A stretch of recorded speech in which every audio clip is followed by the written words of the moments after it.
எது எது எங்க கற்றுக் கொடுக்க வேணுமோ அங்கதான் கற்றுக் கொடுக்க முடியும். அதை தீகா மேடையில பேசலாம், நான் பேசலாம், எங்கள் கழக தலைவர் ஐயா ஆசிரியர் பேசலாம். ஆனால் தமிழ்நாட்டின் முதலமைச்சர், இந்தியாவில் ஒரு முதலமைச்சர் துணிச்சலோடு சொல்லுகிறார், 2 விஷயம் தான் பள்ளிக்கூடத்தில் இருக்கணும். ஒன்னு சயின்டிபிக் அப்ரோச், இன்னொன்னு சோசியல் ஜஸ்டிஸ். அறிவியல் மனப்பான்மையும் சமூக நீதி தான் பள்ளிக்கூடத்தில் இருக்கணும். எதுக்கு? இங்க உட்கார்ந்துருக்காங்களா ஒரு பாட்டிமா, அந்த பாட்டியம்மா என்ன இப்ப என்னவா இருக்கும்னா 5 செய்தி இருந்துச்சு, 4 முடிச்சிருச்சு, இன்னும் 1 என்னன்னு இருக்கும். பின்னாடி இருக்க அக்காவுக்கு கரெக்டா இந்த பிள்ளை பேசுறப்பதான் மழை நிக்கணுமா, சும்மாவே ரொம்ப நேரம் பேசுமேன்னு இருக்கும்.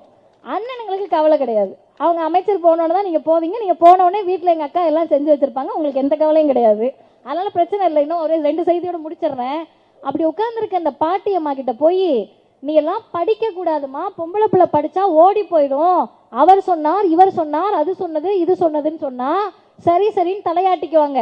கொஞ்சம் பின்னாடி அந்த கருப்பு ஷால் போட்டுட்டு ரொம்ப நேரமா கை தட்டிட்டு இருக்க அந்த பொண்ணு மட்டும்தான் பின்னாடி உட்காந்து, அந்த பொண்ணு கிட்ட யாராவது போய், மா நீ எல்லாம் படிக்க கூடாது, தர்மத்தில் இருக்கிறது, மனுவில் இருக்கிறது, சாஸ்திரத்தில் இருக்குன்னு சொன்னா, ஏன்பா அது பாட்டு இருந்துட்டு போதுப்பா, நான் படிக்க போறேன்பான்னு சொல்லிடும்.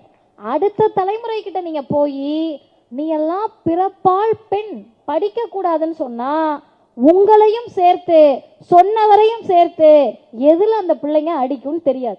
நான் வெளிப்படையாக சொல்லுகிறேன், கல்விதான் எங்களுக்கான ஆயுதம், கல்வி மட்டும்தான் எங்களுக்கான ஆயுதம். அந்த கல்வியை பறிப்பதற்கோ எங்களிடத்திலிருந்து பிடுங்குவதற்கோ மோடி அல்ல, மோடியின் தாத்தா ராஜகோபாலாச்சாரியார் வந்த போதே விரட்டி எடுத்த மாநிலம் தமிழ்நாடு, தலைவர் தந்தை பெரியார். அதற்கு பிறகு ஒரு முதல்வர் துணிச்சலாக சொன்னார், கட்டை விரலோ தலையோ இந்நாளில் காணிக்கையாக எவனும் கேட்டால் பட்டை உரியும் சுடுகாட்டில் அவன் கட்டை வேகும் என்று முத்தமிழறிஞர் கலைஞர் சொன்னார்.